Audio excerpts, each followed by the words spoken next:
이어서 칼빈 기독교 강의와 함께 나가겠습니다.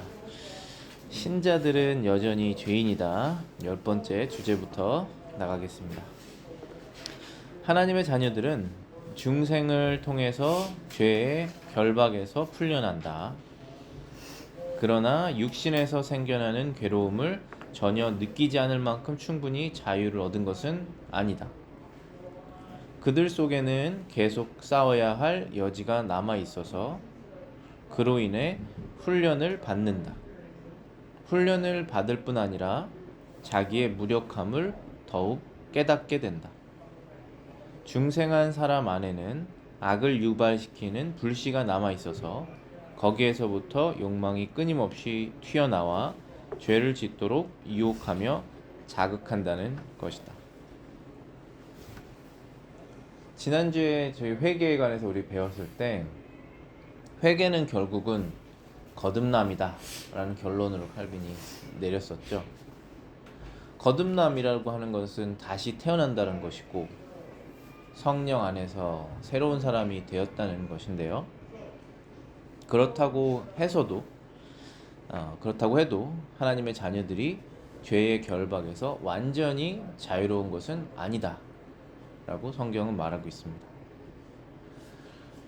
칼빈은 여기 표현에서 불씨라고 말하고 있는데요. 죄악의 불씨들이 남아 있어서 악과 죄악을 유발시킨다 라는 것입니다. 그래서 계속 싸워야 될 여지가 남아 있기 때문에 죄와의 영적 싸움으로 인해 우리가 훈련받는다 라는 것입니다. 더 나아가서 훈련받을 뿐 아니라 우리가 무력하다, 전혀 힘이 없구나 라는 것을 깨닫게 된 결과는 항상 우리의 주님이신 그리스도께, 우리의 구원자이신 그리스도께 매달리게 되는 것이죠. 내가 할 수 없는 것이구나 라는 것을 알게 된다는 것입니다. 어거스틴은 신자들이 죽을 육신에 거하고 있는 동안은 무질서한 욕망에 매여 있기 때문에 그것을 억제할 수는 없다는 것을 인정하지만 이 병을 죄라고는 부르지 못했다. 그는 그것을 연약이라고 부르는 것에 만족했고 그것의 의지가 굴복했을 때에만 죄가 된다고 가르쳤다. 그러나 하나님의 반대되는 어떠한 욕망에 충동되기만 해도 그것은 죄이다. 우리 안에 이런 종류의 욕망이 생기게 하는 부패성 그 자체가 죄인 것이다. 저희가 칼빈이 말하는 그 성경 해석이 옳다라고 생각하는 칼빈주의자고, 그리고 칼빈은 그 위에 초대교회에 있었던 어거스틴의 신학을 따라서 어거스틴주의다 저희가 그렇게 말하기도 했는데 이 부분이 좀 다르다고 얘기를 하는 거예요. 어떤 부분을 말하는 것이냐면은 어거스틴도 당연히 성경을 믿는 사람이기 때문에 죄라는 게 뭔지 정확하게 알고 있죠. 그런데 어거스틴이 여기에서 연약이라고 표현하고 죄다라고 표현하지 않았던 부분은 뭐냐면은 우리 마음속에서 일어나는 충동, 그 충동으로 인해서 그래 내가 그 죄를 지어야겠다 라고 생각했을 때만 그것이 죄이다 라고 얘기를 한 거예요. 그러니까 말한 것, 행동한 건 당연히 죄죠.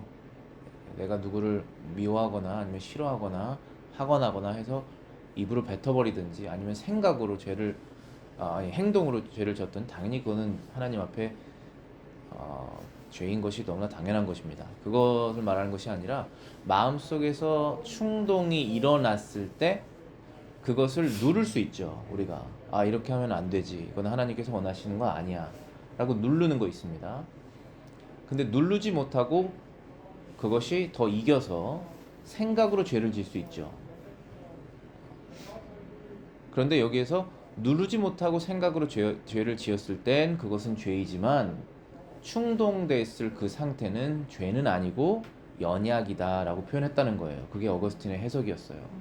그러나 성경은 그렇게 말하고 있지 않다. 그 자체가 죄라는 것이죠. 왜냐하면 그게 원죄잖아요. 원죄로 인해서 태어나면서부터 우리가 가지고 있는 그 불씨가 있기 때문에 그것 자체가 죄다라고 얘기를 하는 것입니다. 그래서 실제로 그 생각을 하지 않았어도 충동이 일어나는 것 자체가 죄다라고 칼빈은 말하고 있습니다. 신자들 속에서 죄는 지배력을 잃었으나 여전히 내재한다. 하나님께서는 자기 백성을 중생시킴으로써 그들 속에서 죄의 힘을 파괴시키신다. 이는 성령께서 그들에게 능력을 주셔서 그들로 하여금 죄를 다스리게 하고 싸움에서 승리하게 하시기 때문이다.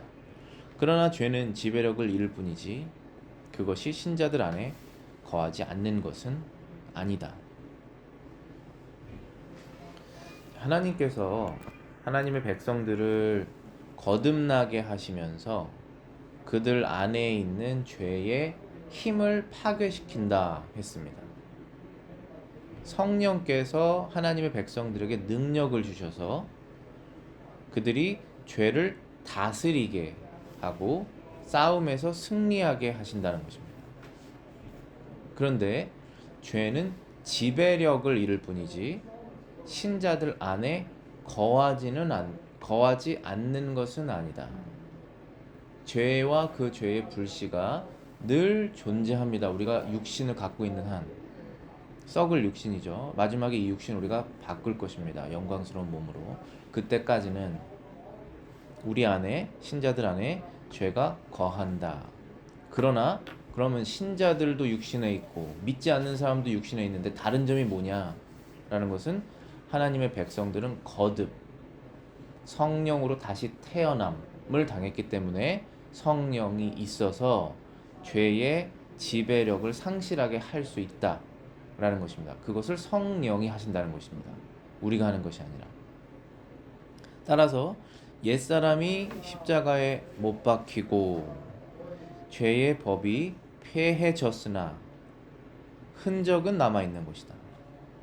그 흔적은 신자들을 지배하는 것이 아니라 그들이 자신의 무력함을 의식하게 함으로써 겸손케 되도록 한다. 그래서 우리 신자들, 믿는 사람들은 옛 사람이 예수님과 함께 십자가에 죽은 것입니다. 하나님께서 싫어하시는 모든 죄성을 가지고 있었던 우리가 십자가에서 그리스도와 함께 죽은 것입니다. 그런데 그 흔적이 남아있다는 것이죠. 그러나 그 흔적은 신자를 지배하지는 못한다. 그들이 그 흔적이 신자들을 넘어뜨릴 때 우리가 넘어짐을 당하죠. 그 넘어졌을 때 내가 무력하구나. 내가 하나님께 겸손히 나아가야 되겠구나를 깨닫게 하신다는 것입니다. 너는 마음을 다하고 성품을 다하고 힘을 다하여 하나님을 사랑하라. 신명기 6장 5절, 마태복음 22장 37절 이라는 명령을 듣는다. 우리의 영혼의 모든 능력이 하나님께 대한 사랑으로 가득해야 한다고 하셨으므로 하나님께 대한 사랑에서 떠나 허무한 것으로 이끌리는 경향이나 생각을 조금이라도 마음에 가지고 있거나 허용하는 사람은 이 계명을 준행하지 않는 것이다. 자, 죄가 무엇이냐라고 했을 때 죄는 마음을 다하고 성품을 다하고 힘을 다하여 하나님을 사랑하지 않는 것이다 라는 얘기를 하는 것이죠. 우리의 영혼의 모든 능력, 영혼의 모든 능력이라는 것은 결국은 생각하고 감정을 느끼면서 결정하고 내 마음을 다스리고 이런 것이 다 영혼의 기능이잖아요. 우리가 몸을 움직이는 것은 몸의 기능이지만 내 마음을 움직이는 것은 영혼의 기능이라는 것입니다. 그런데 모든 영혼의 능력을 하나님의 사랑으로 다 가득 차 있게 해야 된다라고 하나님께서 명령하신 것입니다. 비록 완전할 수는 없지만 이것이 우리의 목표다라고 알려주신 거예요. 그런데 그렇게 하지 않는 상태는 당연히 그 계명을 준행하지 않는 상태이고 그것은 죄된 상태다라고 얘기를 하는 것입니다. 자연적 부패란 무슨 뜻인가? 12번째 주제입니다. 우리는 하나님께서 처음 창조하셨을 때에 사람의 본성에 새겨진 성향들을 정죄하는 것이 아니다. 이런 성향들을 근절하는 것은 곧 인간성 자체를 없애는 것이 될 것이다. 우리가 정죄하는 것은 다만 하나님의 지배에 반항하는 뻔뻔하고도 무절제한 충동들이다. 인간 본성의 타락으로 인해 인간의 모든 능력은 오염되고 부패하여 그의 모든 행동이 항상 무질서와 무절제에 빠질 위험이 있다. 하나님께서 사람을 처음 창조하셨을 때에 사람 안에 새겨진 성향들이 있습니다. 그거를 인간성이라고 말할 수도 있어요. 동물과 사람은 다르잖아요. 아무리 동물이 IQ가 높다고 해도, 아무리 사람이 지능이 떨어진다고 해도 사람과 동물은 다르지 않습니까? 그러면 그것은 인간성이 있고 인간성이 없는 거예요. 우리가 일반적으로 어떤 사람에게 인간성이 참 좋아 이렇게 말할 수 있죠. 그럼 저 사람은 참 좋은 사람이야 라고 말하는 것입니다. 그 인간성이라는 것을 하나님께서 창조하셨다는 것입니다. 그런데 지금 여태까지 저희가 죄에 대해서 얘기했을 때 인간 전체의 마음속에 있는 것이 다 죄다라고 얘기를 했을 때 그것이 인간성 자체를 없애자는 얘기는 아니라는 것입니다.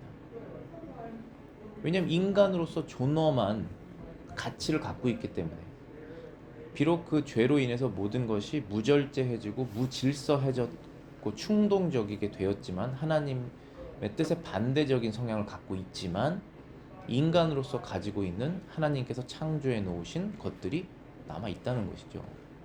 구원받을 수는 없는 것이지만은.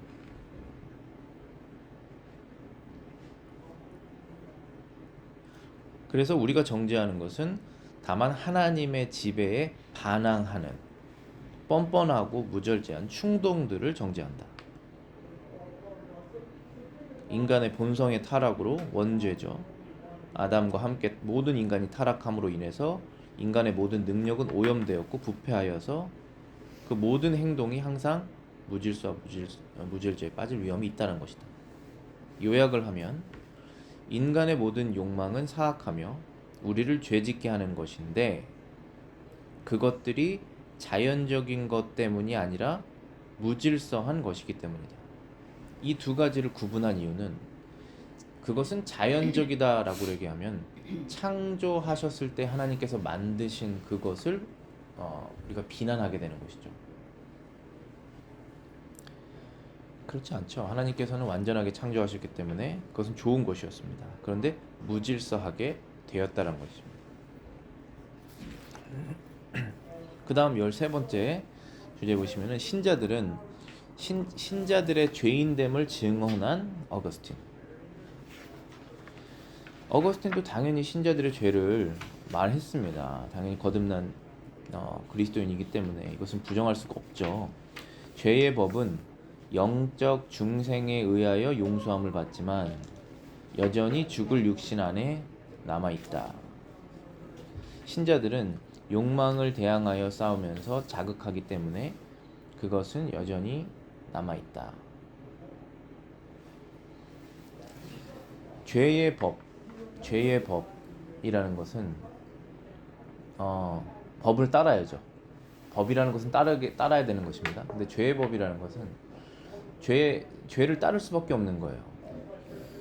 사람이 예수 그리스도 안에서 구원받기 전까지는 죄가 명령하는 것을 따를 수밖에 없는 상태입니다. 비록 그 사람이 인간성을 상실한 것이 아니에요. 여전히 인간입니다. 그러나 하나님의 법을 순종할 수 없다는 것이에요. 하나님을 기쁘시게 하지도 못하고 그 법을 따를 수도 없습니다. 왜냐하면 죄의 법을 따라야 하기 때문에. 그 죄의 법은 영적 중생에 의해서 용서함을 받았습니다. 우리가 이제 우리는 그 법을 따르지도 않았고 예전에 따랐던 것을 용서함을 받아요. 그런데 여전히 죽을 육신 안에 우리가 남아있죠. 신자들은 욕망을 대항하여 이제 싸우게 됩니다. 싸우면서 자극하기 때문에 그것은 여전히 남아있다. 그러니까 우리가 어떠한 것을 이것이 죄야 라는 것을 몰랐을 때는 그 죄와 싸우지 않습니다. 근데 이것이 죄야 라는 것을 알게 됐을 때 우리는 그 죄와 싸우게 되죠. 싸운다는 뜻은 자극한다는 것이에요. 자극하면 거기에서 힘이 나오죠. 그렇기 때문에 싸움이 지속된다는 것입니다. 아예 모르면, 아예 신경 쓰지 않으면 싸움이 일어나지 않습니다. 거듭났기 때문에 싸움이 시작되는 거예요. 영적 싸움이. 그래서 싸움을 지속하는 한 그것은 계속 자극된다는 것입니다. 그래서 그 힘을 발휘한다는 것이죠. 그러나 지배력은 그것이 상실했다. 왜냐하면 우리 안에는 거룩한 성령이 계시기 때문이라는 것입니다. 그래서 그 사실을 우리가 인식하고 그런 거구나. 이거는 이렇게 지금 작동되는 것이구나. 하나님께서 이렇게 일하시고 있고 나는 그 상태에 있구나라는 것을 아는 것이 진리고 그것이 우리를 자유롭게 합니다.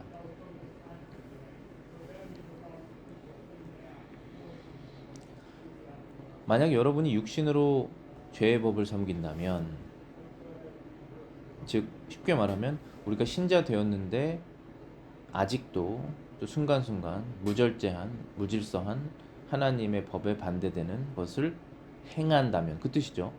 그런다면 너희는 죄로 너희 죽을 몸에 왕노릇하지 못하게 하여 몸의 사욕을 순종하지 말라라고 한 바울의 명령대로 하라. 바울은 우리에게 죄를 없애라고 하지 않았고 죄가 왕노릇하지 못하게 하라고 했다.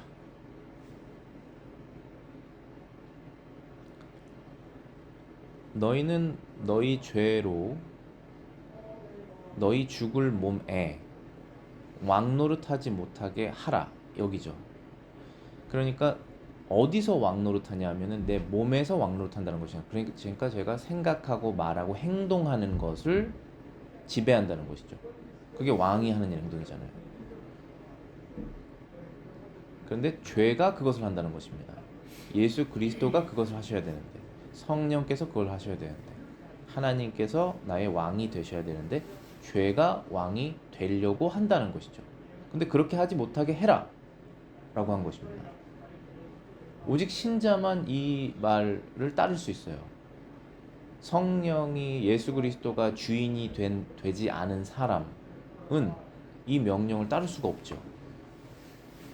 이길 힘이 없고 이길 마음도 없기 때문에.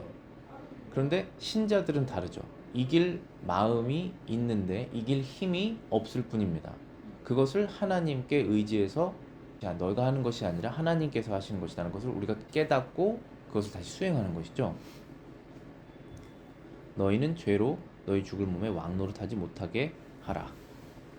그래서 너희 몸의 욕심을 순종하지 말아라. 근데 죄를 없애라고 하지 않았고 죄가 왕노릇하지 못하게 해라라고 한 말을 여기서 칼빈이 주목해서 보고 있는 것이에요. 왜냐면 없앨 수는 없습니다. 그러니까 저와 여러분들이 정말 이 죄가 너무 싫다, 나는 사라져야 돼 라고 할 수는 없는 것 아니겠습니까? 반대로 어떤 사람이 우리에게 죄를 지었을 때 저 사람 너무 싫다, 저 사람 사라져야 돼 할 수 없는 것 아니겠습니까? 지배력을 상실하게 만들라는 것이죠. 그러려면 우리의 힘으로는 안 된다는 것입니다. 하나님의 힘으로 하신다는 것이죠. 일단은 우리부터, 내 마음부터 그리스도께서 주인이 되시면은 그 싸움에서 이긴 것입니다.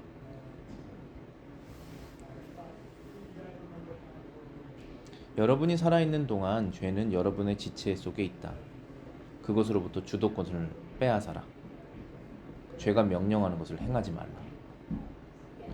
굉장한 명령을 하고 있죠. 명령을 많이 합니다. 우리 마음속에서 일어나는 명령도 있고, 그리고 TV나 뉴스나 얼마나 명령이 많은지 몰라요. 미디어, 모든 TV, 스포츠도 마찬가지입니다. 거기에는 다 메시지가 있어요. 아젠다가 있고. 거기에 그걸 들으면서 하나님이 원하시지 않는 분개가 일어날 수 있어요. 그러면 바로 죄질 수 있죠. 그러니까 그거 다 메시지를 담은 명령이라고 볼 수 있어요. 그래서 우리가 분별해야 됩니다. 분별해야 되고 주의해야 되고 제한을 둬야 되고 해야 됩니다. 어떤 제세례파, 여기 14번째 주제입니다. 완전이라는 환상에 대한 반박. 어떤 제세례파 사람들은 영적 중생 대신 일종의 열광적 극단을 불러일으킨다. 그들은 주장하기를 하나님의 자녀들은 순결한 상태로 회복되었으니 육의 정욕을 제어하는 데 조심할 필요가 없고 성령을 인도자로 삼고 따르며 성령의 인도하에서는 결코 길을 잃을 수 없다고 한다. 이것은 교만하고 비정상적이고 비상식적인 철학이다. 제세례파라는 사람들은 만약에 어떤 사람이 세례를 받았는데 이제 참으로 다시 회개를 했다라고 주장을 하면 다시 세례를 주라는 것이에요. 그러면은 얼마나 많은 세례를 받아야 될까요, 우리가? 그게 그렇게 된다는 것이 아닙니다. 세례는 한 번 받는 것이에요. 어렸을 때 아기 때 받은 것도 세례입니다. 하나님께서 하시는 일이라는 것이죠. 이게 하나님께서 결정하시고 구원자를 택한다는 것입니다. 근데 이 제세례파들은 그 사람들의 의도는 처음엔 좋았지만 그 적용을 인간적인 적용을 계속했기 때문에 이상한 철학들을 만들어냈어요. 그래서 그것을 마귀는 사용합니다. 교만하고 비정상적이고 비상식적으로 나갈 수밖에 없어요. 이렇게 되면은 이 사람들의 주장은 하나님의 백성은 영적으로 거듭났기 때문에 하나님은 거룩하신 분이시고 거룩한 영이시기 때문에 우리는 이제 완전히 거룩하게 됐다라는 것입니다. 그래서 우리가 성령을 따르기만 하면 별다른 고민 없이 그 성령에 의지해서 그 내 감정이 일어나는 것을 그대로 따르면 항상 거룩한 행동을 한다. 절대로 죄질 수 없다라고 얘기를 하는 것이에요.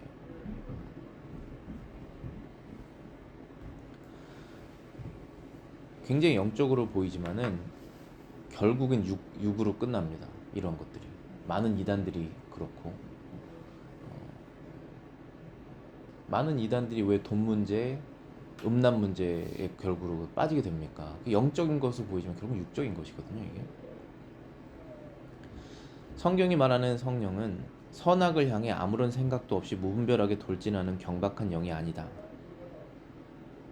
반대로 의와 불의를 올바로 분별하는 지혜와 총명이 가득한 신이다. 성령은 사람들에게 규모와 절제를 지키도록 가르친다. 선악을 올바르게 분별하는 지혜와 총명을 주시는 것이 성령이라고 하시는 것이죠. 아담과 하와가 선악을 알게 하는 나무의 실과를 먹은 후로부터 사람이 선악을 구분하지 못하게 됩니다. 구분하지 못한다는 것이 아니라 선한 것은 악하다고 악한 것은 선하다라고 말하는 상태가 되버렸다는 것이죠. 그래서 성령을 받은 다음에 아주 작은 일이라도 우리 안에서 일어나는 일, 그런 아주 작은 것들이 이것은 옳은 것인가, 이것은 옳지 않은 것인가, 내 양심과의 싸움, 그러한 것들로부터 분별할 수 있도록 알려주신다는 것입니다. 15번째 주제 보시면은 고린도 후서 7장 11절에 제시된 회개 한번 읽어보겠습니다.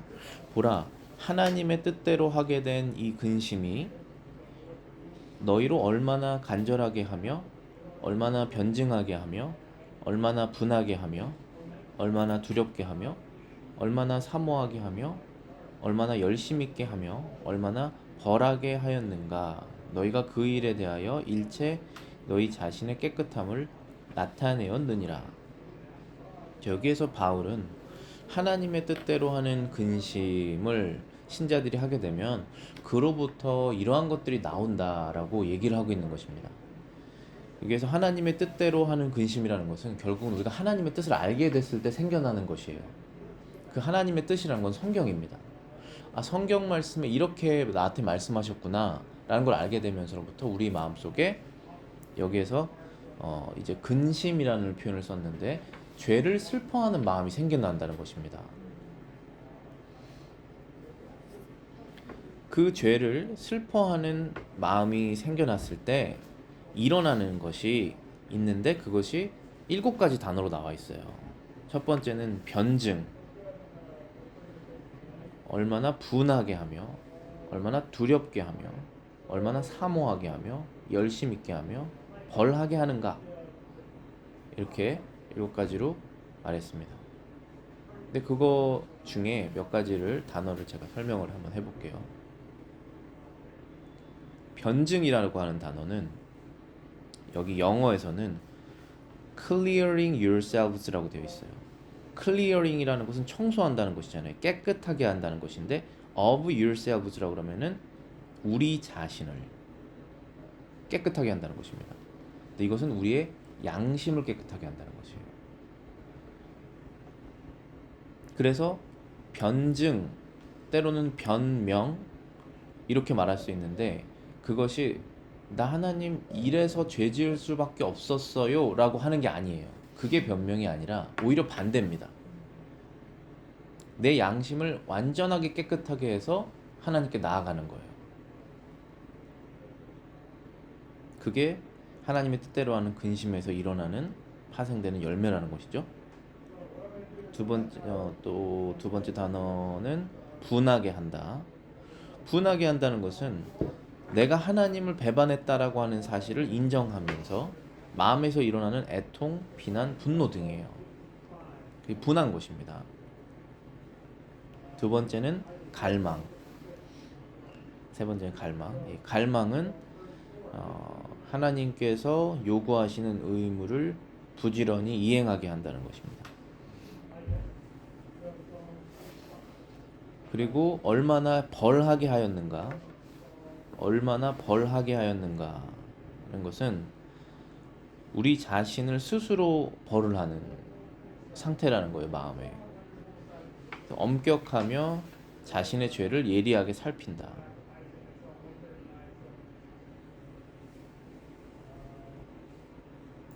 우리가 죄를 회개한다는 것이 바로 이런 의미다라는 것을 기억하여서 이러한 것이 더 마음속에 일어나기를 원합니다라고 하나님께 간구하는 것이 필요할 것 같아요.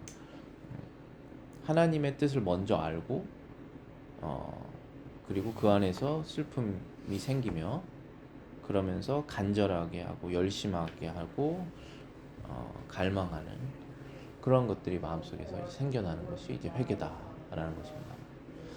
제가 자리가 없어서 이 부분 뒷부분을 쓰지 못했는데 15번째 주제를 칼빈이 어떻게 마치냐 하면은 이러한 진실된 회개를 통해서 신자들이 즐거움만 느끼는 것이 아니라 슬픔을 느끼는 것이 당연하다라고 얘기를 하면서 그 슬픔을 마귀가 사용한다라고 얘기를 해요. 슬픔에 멈춰 있지 않아야 된다. 이것을 포기하지 않는 싸움으로 하나님께 나아가는 힘으로 사용해야지 오히려 포기하는 쪽으로 사용하게 하는 것이 마귀이다. 마귀는 그것을 멈추지 않을 테니 우리가 거기에 속지 말아야 된다는 얘기를 해요. 그래서 어떤 사람이 복 있는 사람이냐 라고 얘기하면서 그러한 슬픔으로 마음의 붕괴와 슬픔을 느끼지만 동시에 그러한 나도 용서하시는 하나님은 늘 변함없으시구나. 그분은 나를 아직도 예수 그리스도 완전하시고 거룩하시는 분을 통해서 나를 보시고 사랑하고 계시는구나. 나는 이 소망과 진실된 회개 이 두 가지를 가지고 있는 사람이 바로 복된 사람이다 라고 얘기를 하는 것입니다. 그런데 결국 그 복된 사람은 모든 하나님의 백성들이에요. 모든 신자들이에요. 정도는 다 다르지만 다 가지고 있습니다. 그래서 복 있는 사람은 이렇게 시편 1편이 시작하는 것이 모든 신자를 다 얘기를 하는 것이에요. 기도하겠습니다.